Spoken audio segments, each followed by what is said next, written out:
Isso tudo começou, pelo menos a gente ficou sabendo, eu fiquei sabendo, quando começou o feriado do Ano Novo Chinês aqui, que foi lá pro final de janeiro, se não me engano, e que a gente ficou sabendo que estava tendo um surto de uma gripe lá na parte de Wuhan. Eu fui para a cidade natal da minha esposa, que é aqui do lado de Beijing, dá uma hora de viagem de carro. E já lá, o governo já estava falando para todo mundo usar máscara, ficar em casa, evitar contato, tudo mais. Isso já, quando eu soube, no dia seguinte já estava no noticiário falando que o pessoal fica em casa. Não forçando o pessoal, lógico, mas tanto que eu acho que o pessoal aceitou bem. Foi até impressionante, porque todo mundo estava fazendo isso, então não era imposição, você tem que ficar em casa e tudo mais. Eu acho que em Wuhan isso foi mais severo. Eu não sei, que eu não fui para lá, mas como lá era o foco, então acho que foi mais severo lá. Mas aqui em Beijing, na região de Beijing, foi o lockdown que o governo sugeriu, né? No lockdown, acho que nem foi lockdown, foi isolamento mesmo. Tanto que assim, a gente passou 7 dias do feriado lá usando máscara, lavando a mão quando voltava de casa, evitando... as ruas estavam vazias no feriado, um dos maiores feriados, as ruas estavam vazias, não via ninguém na rua. E aí, quando a gente voltou do feriado, eu achei que ia voltar a trabalhar e tal, não, mas me enganei. As empresas todas falaram para trabalhar de casa, a grande maioria. Incrivelmente, você não via gente na rua, tanto que assim, eu trabalhei de casa umas 3 semanas. Passadas 3 semanas, as empresas foram gradualmente trazendo o pessoal para o escritório, lógico. E engraçado que assim, o que a minha esposa falou foi que assim, para pessoas que eram de Beijing, que a gente sabe do noticiário local, né? Que a gente mora aqui, a gente sabe do noticiário local. E ela falou que pessoas que eram de Beijing, que são de Beijing, que não tinham como sustentar tal, ou estavam presos lá em Wuhan, o governo chinês deu um auxílio para eles. As empresas não podiam demitir. Eu não sei quão forte foi isso, mas na minha empresa não teve nenhuma demissão, que eu saiba. Pelo menos no meu time não teve ninguém. E a gente acompanhava durante as 3 semanas que a gente ficou em casa, a gente acompanhava o número das pessoas que iam sendo infectadas e tal. Eles até colocavam no mapa, um mapinha, os condomínios, as regiões que estavam com pessoas infectadas. Aí quando passou esse surto, né, que começou a decrescer o número de pessoas que eram infectadas, eles abriram. E mesmo assim, quando você entrava na empresa, quando você chegava na porta da empresa, tinha um controle, que assim, eles usaram, acho que o GPS, os dados de GPS aqui. Então, se você saiu de Beijing, eles evitaram ao máximo o tráfego de pessoas entre as cidades. Então, se você saiu de Beijing ou veio de fora nos últimos 14 dias, você teria que se isolar por 14 dias. Eles pediam para não ir trabalhar se você estivesse vindo de outro lugar. E aí todos os lugares também checavam sua temperatura, uma forma de prevenção, né? E também quando eu chegava no meu andar, eles davam máscara, todo dia eles davam máscara e álcool gel. Então você entrava, lavava a mão com álcool gel, colocava máscara e trabalhava o dia inteiro lá. Os restaurantes ainda não estavam abrindo, baladas não estavam abrindo, bares não estavam abrindo. Aí depois gradualmente começaram a abrir com restrições, né? Você podia ter 2 ou 3 pessoas na mesa, tem que ter um distanciamento mínimo também. Desde que eu vim pra cá, eu senti bastante cuidado, né? Então, eu vim pra China, botei os pés aqui, já mediram a minha temperatura, já me colocaram de quarentena, eu e minha mãe. Essa quarentena durou 14 dias e, assim, sempre éramos monitorados, então vinham pessoas para ver se a gente estava realmente de isolamento social, vinham médicos para ver se a nossa saúde estava ok. E depois que se passaram esses 14 dias, né, no último dia veio mais uma médica para ver se a gente estava saudável para sair. E depois ela falou que a gente estava, então eles liberaram a gente. Então, desde a minha entrada eu já senti um super cuidado, né? E quando eu saí daqui, eu precisei fazer um QR Code de saúde, né? Saí daqui da minha casa, precisei fazer um QR Code de saúde. Esse QR Code de saúde é um QR Code onde está sendo o controle da China, né? Então tá facilitando o controle da China através desse QR Code. Ele nada mais que é um QR Code e através das cores as pessoas conseguem entrar nos lugares públicos. Então, se você tá com a cor verde, você consegue circular livremente. Se você tá com a cor amarela ou vermelha, você precisa estar em isolamento social e você não pode entrar nos lugares, né? E em todos os lugares que você vai, eles medem a sua temperatura, é obrigatório o uso de máscaras, então esse tá sendo um cuidado que você vê bastante. Aqui já foi declarado o fim do lockdown, como eu disse, mas em muitas cidades ainda surgem alguns poucos casos, né? Como eu já disse, são muitos importados, mas às vezes tem 1 ou 2 casos que são contaminação interna, né? E através do QR Code, voltando, eles conseguem controlar muito bem as pessoas contaminadas e as pessoas que estão ao redor delas, né? Como o vírus é altamente contagioso e facilmente transmissível, através do QR Code eles conseguem localizar todo mundo que estava ao redor dessa pessoa suspeita e deixar todos em isolamento, o que não aumenta mais os casos e outras contaminações. Então esse também está sendo um outro controle, né? A volta à normalidade aqui tá sendo devagar, mas em cada cidade muda um pouquinho a dinâmica. Na minha cidade, como tiveram poucos casos, você vê que a cidade já tá mais normal, né? As escolas voltaram, também com os cuidados, né? Mas eu acho que a China, como tá um passo à frente, vendo aqui eu já sinto uma super esperança, né? Até bom para compartilhar com vocês. Mas eu também vejo a importância do isolamento social e da quarentena. Aqui eles sempre falam dessa importância, né? De como foi importante para a China poder estar onde ela está hoje em dia. Desde que eles fizeram esse isolamento social, esse lockdown, eles sentiram, né? É visível que abaixaram os casos, que os casos de morte também diminuíram muito. O impacto do Covid-19 em Paraisópolis não é muito diferente do que está acontecendo na maioria das favelas do Brasil.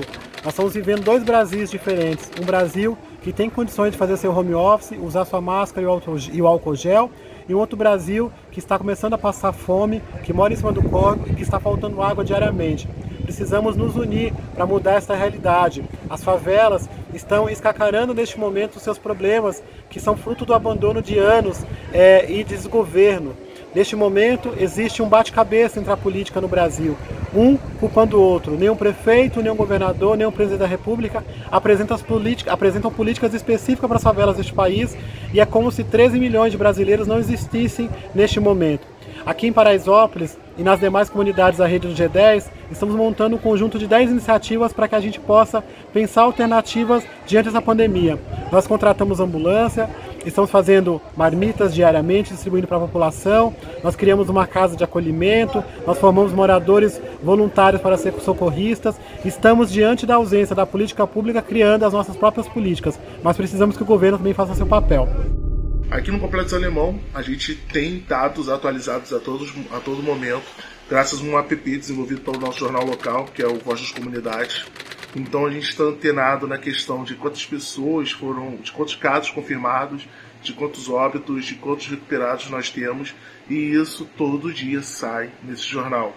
Então estamos bem informados na questão do alastramento dessa doença. Em questão dos casos suspeitos, a UPA do Alemão fez um boletim no mês, poucos dias, há 15 dias atrás, falando que já tinham praticamente mais de 1000 casos suspeitos que passaram pela UPA do Alemão. Aqui, no Complexo Alemão, as coisas estão funcionando, mas estão funcionando não graças ao governo. Estão funcionando graças às ações feitas por ONGs e projetos em conjunto com os moradores. Um exemplo é o Gabinete de Crise, que é a união de 3 coletivos. O coletivo Papo Reto, que é do Raul Santiago, o Mulheres em Ação, do Alemão, e o jornal Voz das Comunidades, que é o René Silva e a galera dele lá, que faz um trabalho maravilhoso. Esse coletivo está levando alimentos para as famílias, já tem mais de milhares de cestas básicas distribuídas, kits de higiene, e eles estão fazendo esse trabalho levando isso para várias partes da comunidade, com o Complexo Alemão enorme. Eles estão tentando atender o máximo de pessoas possíveis, entendeu? Eu faço também parte de um movimento que é o SOS3 do Covid-19, onde eu levo face shields para profissionais de saúde. Alguns também já foram doados para a UPA aqui do Alemão, já conseguimos também doação de álcool em gel. Então, o alemão, ele sofre com isso e também sofre também com a intervenção do Estado. Essa semana, vocês viram nos jornais que sofremos praticamente uma chacina com uma operação da polícia no amanhecer do dia. Então era a polícia e o BOP junto, então foi o tiro a manhã e a tarde toda. Terminamos o dia com 15 mortos, incluindo inocentes, casas metralhadas, caixas d'água perfuradas. Tem lugares aqui no Complexo Alemão que nem água chega, e quando chega tem a caixa d'água metralhada. Então é isso que acontece. A gente sobrevive aqui num termo que eu utilizo muito, é nós por nós. Porque se nós, favelados, não cuidamos dos nossos, o Estado não vai cuidar. O grande problema aqui na Itália, ele começou porque tiveram algumas falhas operacionais, principalmente em Codogno, em que a equipe médica não avaliou a gravidade da situação de forma adequada.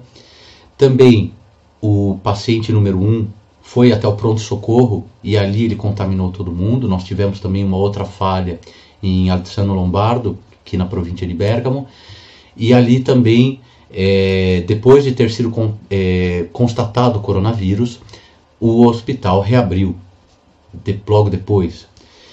E não se tinha informações claras até aquele momento, não se tinha uma cadeia de comando centralizada, dando informações claras, dando diretivas do que se tinha que fazer. Isso acabou levando a uma confusão generalizada. Você também, por conta disso, demorou para tomar medidas mais duras, como, por exemplo, o fechamento da Lombardia e a instituição da quarentena. Proliferaram fake news, como, por exemplo, que o vírus veio da China, que era uma arma biológica. Isso é uma bobagem tremenda, mas esse tipo de informação proliferou. Proliferou também que ele não atacava os jovens, que não atacava ninguém, o que não é a realidade. E as pessoas não respeitaram a quarentena. As pessoas seguiram com as suas vidas normalmente, foram para as montanhas esquiar, foram jantar, e logo depois disso nós percebemos que os casos explodiram e que a situação saiu do controle. De fato, o mais grave aconteceu, o desrespeito à quarentena, o desrespeito ao isolamento social. E eu vou compartilhar um pouco do que é a realidade aqui, porque as pessoas só se conscientizaram com o choque com a realidade. E ele foi brutal aqui em Bergamo. Semana passada, nós tivemos um comboio de caminhões militares que vieram retirar os cadáveres para serem cremados em outra região. Era um comboio muito grande de caminhões militares, e todos eles saíram daqui cheios de cadáveres, porque os nossos fornos crematórios não dão mais conta da quantidade de mortos que nós temos todos os dias. Esse choque com a realidade foi brutal. Hoje, toda a Itália vive um clima de luto coletivo, mas aqui em Bergamo, muito especialmente, nós vemos que esses fatos, as mortes, as pessoas afetadas, isso acontece muito perto de nós, e tudo isso poderia ter sido evitado se essas regras de isolamento tivessem sido seguidas. As pessoas que morreram aqui, elas não têm direito a um funeral, elas vão ser cremadas e as cinzas só serão devolvidas para a família depois que essa crise passar, e isso só torna a situação ainda mais triste. A quarentena é muito difícil. Eu já estou há mais de um mês em quarentena. É muito complicado. A saudade do contato social, dos amigos de trabalho, ver as pessoas, a vida como ela é normalmente. E você tem uma realidade inesperada, você tem que planejar o que você vai comer por um mês, etc. É importante que vocês saibam, a única coisa que efetivamente salva vidas nesse momento é você ficar em casa. Proteger os idosos principalmente, respeitar o isolamento social, evitar ao máximo sair, de preferência não sair, principalmente os idosos. E isso é o que vai fazer a diferença entre o sistema de saúde entrar num colapso absoluto em uma semana, como foi o caso na Itália, ou ele ser sobrecarregado. Sim, isso vai acontecer, só que de forma mais calma. Respeitem a quarentena, respeitem a vida de vocês, isso é mais importante. E também respeitem os profissionais de saúde. Eles são aqueles que têm que ser respeitados nesse momento. O que for pedido pelos profissionais de saúde, façam. E galera, já são mais de 50 dias de trabalho, né, dentro da comunidade, depois do início dessa questão da pandemia aí, com o coronavírus, né, esse Covid-19 aí, que acho que é uma coisa que é um divisor de águas, né? E hoje a gente vê, na verdade nós vemos, né, a atuação da comunidade, né, tentando sobreviver, mas para quem tem dinheiro é muito fácil estar em quarentena, né? Se tranca dentro de casa, pode pedir o que quiser em delivery, né? Quem mora na favela não tem isso, né? Algum ou outro aí que tem uma estrutura melhor dentro das suas casas pode ficar dentro de casa algum tempo, mas nós sabemos muito bem que quem mora em beco, quem mora em viela, quem mora em barraco, quem mora em casa de um cômodo aí com mais de 10 pessoas, né?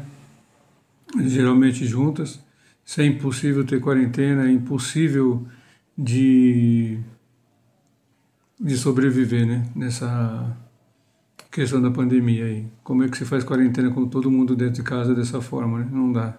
E as comunidades estão aí, a Deus dará, né? Todas as lideranças, as pessoas das associações, uma boa parte do setor privado ajudando a sobreviver, né? A questão da cesta básica, a questão do alimento, é o que nós estamos fazendo e vendo, né? A questão de você fazer marmita para doação, almoço, né? Então esse é o nosso papel. Então o impacto do coronavírus nas comunidades está se tornando muito grande, muito forte.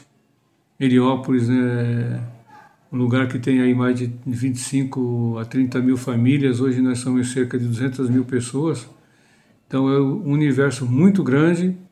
Nós temos 1 milhão de metros quadrados aqui na nossa comunidade, então imagina como que é tratar 1 milhão de metros quadrados, né, dentro dessa pandemia. Então é todo mundo tentando de alguma forma ajudar, difícil acessar todo mundo, é difícil você ajudar todos, né, da comunidade, todas as famílias, é muito difícil, mas nós estamos fazendo aí com esse impacto, fazendo o que é possível. E nós temos visto muita coisa aqui, né? Principalmente muitos idosos, né, largados dentro de casa, idosos que moram sozinhos ou idosos que moram com a sua própria família, mas que não têm assistência nenhuma, famílias que têm seus deficientes físicos, que têm seus deficientes mentais, e isso está gerando uma coisa muito ruim, porque esse impacto a gente não sabe onde vai parar para poder atender melhor essas famílias, né? E as comunidades também, as pessoas às vezes têm um descrédito, né, em relação a essa questão da pandemia, em relação ao vírus, né? E o pessoal agora acaba se tornando incrédulos e acabam ficando na rua, como nós estamos vendo, né? Parece que nos 15 dias primeiros da pandemia e da quarentena estava tudo ok. Muita gente dentro de casa e tal, mas depois de algumas declarações aí do governo federal, deu uma debandada nos últimos 20 dias para cá, que a população está todo mundo na rua. E nós aqui faremos a nossa parte. Tentaremos de todas as formas fazer com que as pessoas estejam dentro de casa, que as pessoas possam, de alguma forma, ser atendidas, né? Na medida do possível, dentro da comunidade, orientar, fazer com que as pessoas possam se responsabilizar também, né? O primeiro caso registrado de Covid-19 aqui na Eslovênia foi exatamente há 9 semanas, no dia 4 de março, um turista do Marrocos que havia passado pela Itália. A partir de então, se reforçou um alerta que já vinha sendo feito. Havia uma preocupação muito grande com a chegada do coronavírus aqui na Eslovênia, dada a proximidade geográfica com a Itália e também o fato de que muitos turistas italianos visitam o país. Isso desde janeiro vinha sendo reforçado para que quaisquer pessoas com sintomas, ainda que leves, de gripe, se isolassem, deixassem de ir fisicamente ao trabalho, deixassem de ir à escola, e a partir do primeiro caso isso foi reforçado ainda mais. Em que sentido? Passou-se a ser veiculado uma série de orientações, aquelas orientações básicas sobre a importância de lavar as mãos, de tomar cuidado com os sintomas, isso pela mídia e também numa comunicação porta a porta. Nós recebemos aqui em casa uma carta do prefeito do município ressaltando a gravidade da situação. Grandes aglomerações foram imediatamente canceladas, o país entrou em isolamento social, em isolamento domiciliar.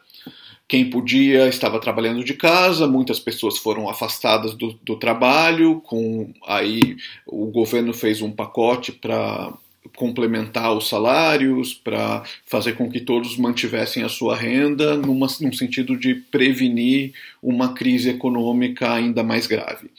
Manteve-se aberto apenas o comércio essencial. Isso foi feito com horário reduzido, e mantendo as 2 primeiras horas do dia apenas para aqueles de grupos de risco, idosos e portadores de doenças crônicas.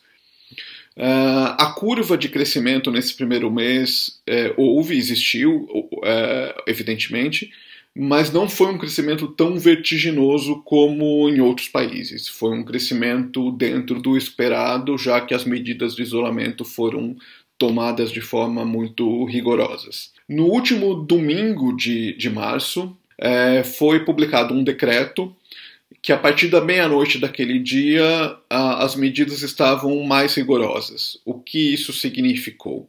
A partir de então, o país estava no chamado lockdown, no chamado confinamento. Passou-se a ser proibido circular fora do município de residência sem uma causa muito justa, por exemplo, um problema grave de saúde que exigisse esse deslocamento. Foram instaladas blitz policiais nas entradas e saídas dos municípios e havia também fiscalização aleatória em vários pontos da cidade, tanto para pedestres quanto para motoristas. Na minha opinião, essa medida foi o que realmente tornou a questão sob controle aqui na Eslovênia. Isso porque, a partir do confinamento, não houve mais nenhum caso novo que não fossem nas 2 cidades anteriormente mais afetadas, a capital, Ljubljana, e Celje, uma cidade próxima da capital. Aqui em Bled, por exemplo, houve apenas um caso registrado e esse caso foi anterior ao confinamento. De forma que, algumas semanas depois, as pessoas passaram a ter a sensação de que, nas cidades isoladas em que não havia nenhum caso, poderíamos acreditar que o vírus não estava no ar, nas coisas.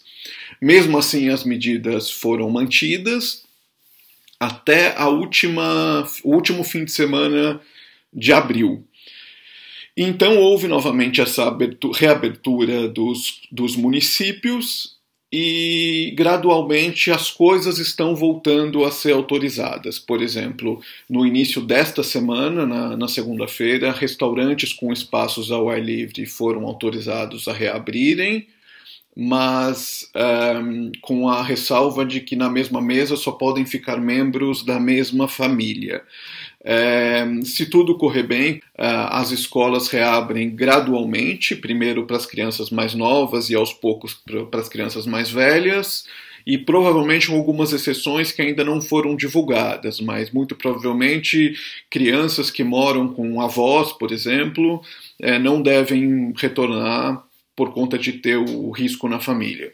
eu percebo que as pessoas estão levando muito a sério as orientações. É claro que tem gente que faz piada, é claro que tem discursos negacionistas e conspiracionistas, mas mesmo assim a gente não vê gente descumprindo de forma exagerada as normas. As sanções também são grandes e a fiscalização tem sido eficiente. É difícil a quarentena, claro. O pior, a gente tem a sensação aqui que o pior já passou, mas ao mesmo tempo há um receio de uma segunda onda, há um receio dos países vizinhos, justamente pela Eslovênia ser um país tão pequeno, menor do que o estado do Sergipe e com uma população tão pequena, de 2 milhões de habitantes, ou seja, menor do que a população da zona sul do município de São Paulo. Existe sempre esse risco da vizinhança, esse risco de algo colocar em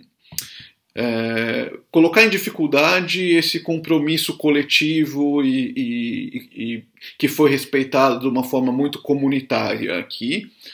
Mas a gente observa que os passos estão sendo dados um de cada vez. E é isso. Como eu costumo dizer, essa pandemia ela exige uma luta de todos nós. E é meio paradoxal, porque é uma luta em que estamos todos unidos por uma causa, ao mesmo tempo estamos todos separados. É uma união sem podermos dar-nos as mãos. É uma união dentro de um isolamento. Em 2015, a Brasilândia sofreu com a dengue. 5 anos depois, estamos sofrendo com a pandemia do coronavírus. Não é fácil. Estamos fazendo campanha para conseguir ajudar a comunidade de maior baixa renda com a distribuição de kits de alimento e kits de higiene.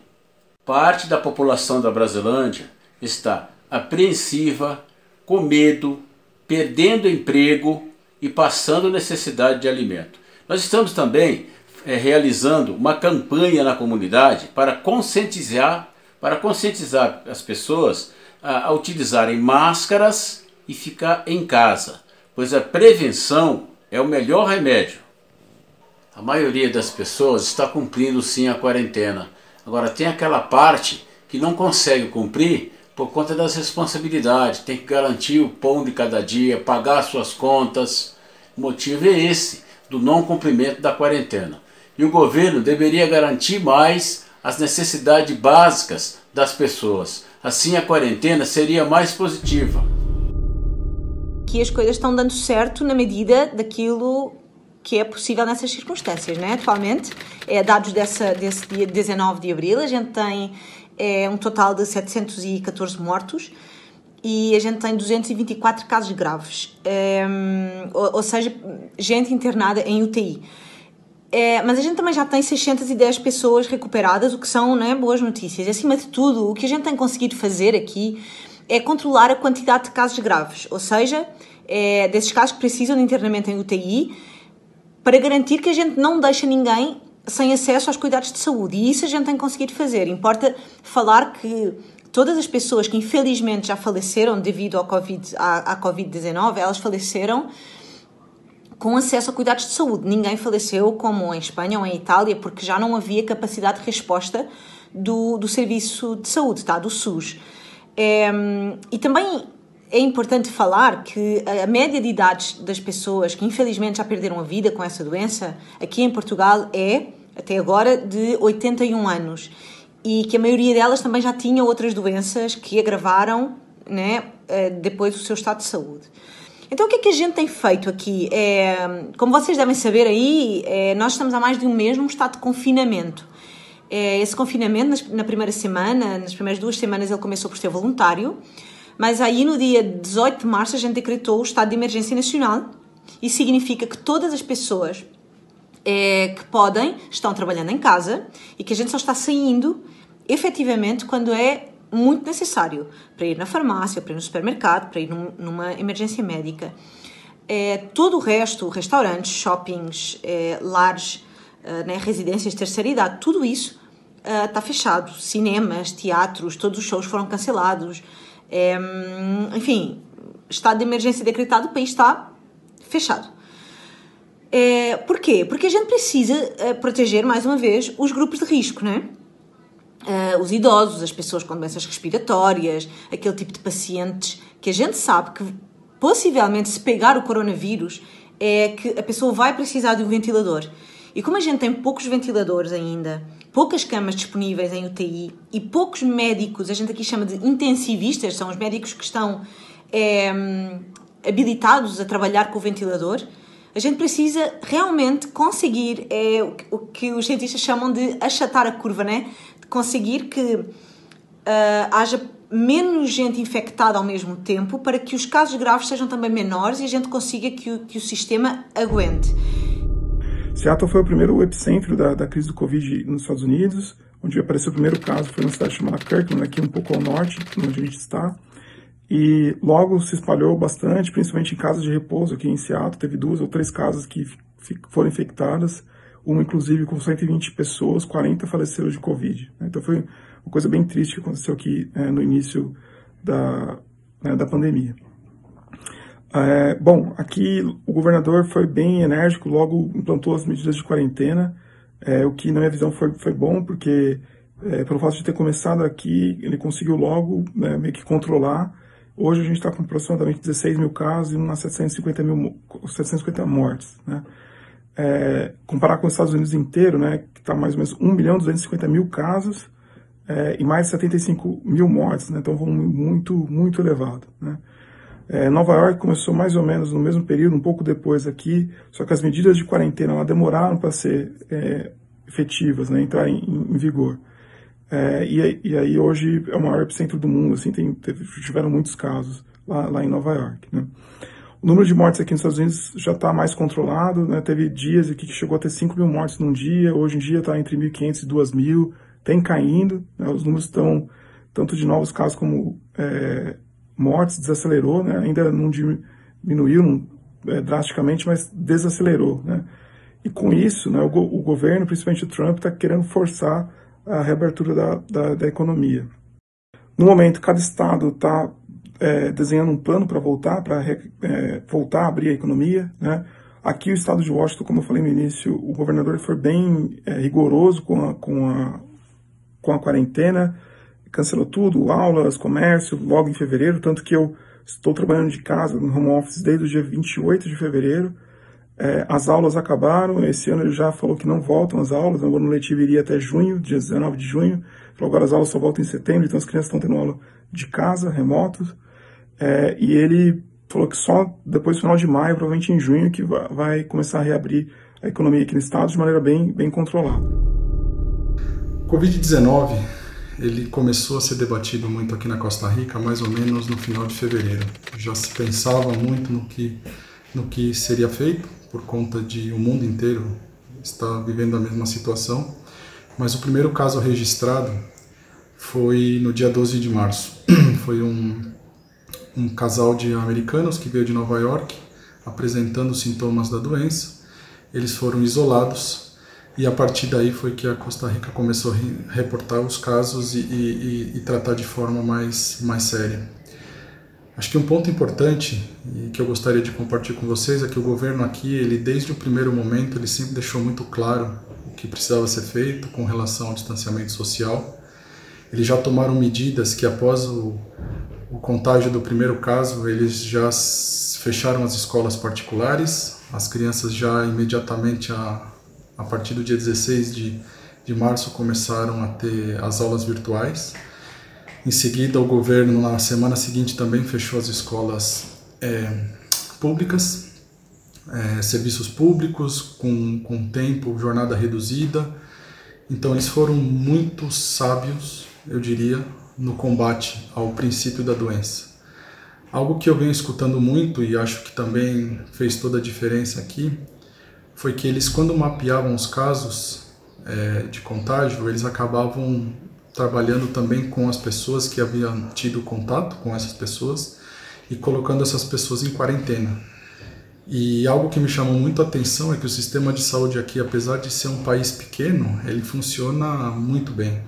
Essas pessoas que ficavam em quarentena, incluso as contaminadas, elas têm até hoje visitas semanais de pessoais do serviço público que vão em suas residências, verificam o estado da pessoa, se ela requer algum tipo de tratamento, e todos os pacientes de coronavírus são tratados em um mesmo hospital.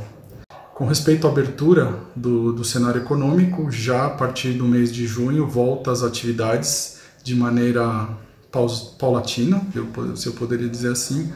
Já os supermercados estão 100%, cinemas e teatros 50% guardado de distanciamento de 2 metros em cada poltrona, os parques públicos para atividade física também já estão retornando. A vida volta gradativamente à sua normalidade, os colégios está previsto para que retornem somente em julho, mas acho que estão fazendo a coisa de maneira correta, e o mais importante, que eu acho que foi o importante para achatar a curva, foi que a população entendeu a necessidade, trabalhou junta, muitas doações a pessoas necessitadas. Outra vez comentando, é um país de 5 milhões de habitantes, não é um país de 200 milhões de habitantes, mas acho que a força e a união de todos junto com o governo faz com que a gente consiga aqui ter números expressivos como apenas 10 mortes nesse momento. Vim aqui falar do impacto que o coronavírus está causando dentro das periferias carentes. Eu acompanho de perto o drama de várias famílias, aonde a falta do poder público é imenso, aonde o poder público não dá condições.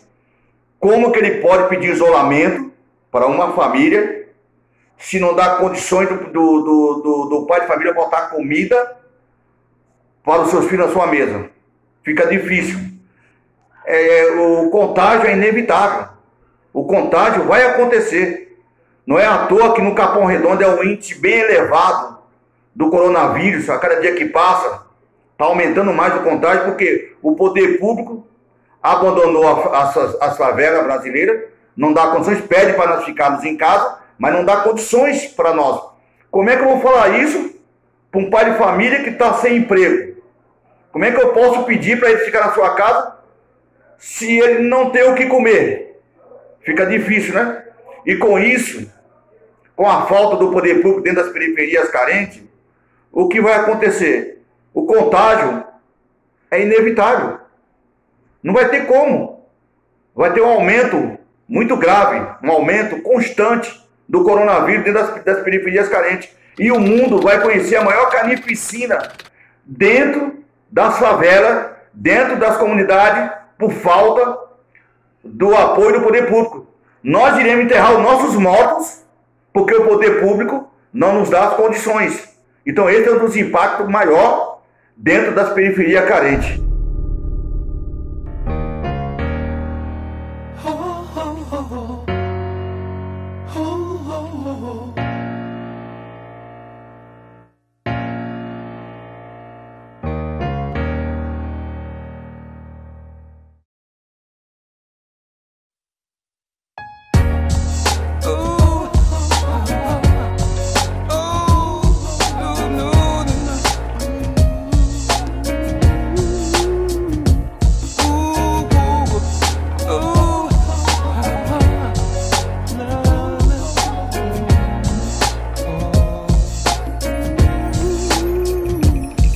Pelo chão, pelo amor, pelo sangue, pela cor, fidelidade, lealdade em nome do Senhor. A minha amada, a minha família e ao 9 de julho, que me mostrou a importância de eu estar no bagulho. A gente atira no escuro, não escuta ninguém. Não adianta o sermão e a tempestade que vem.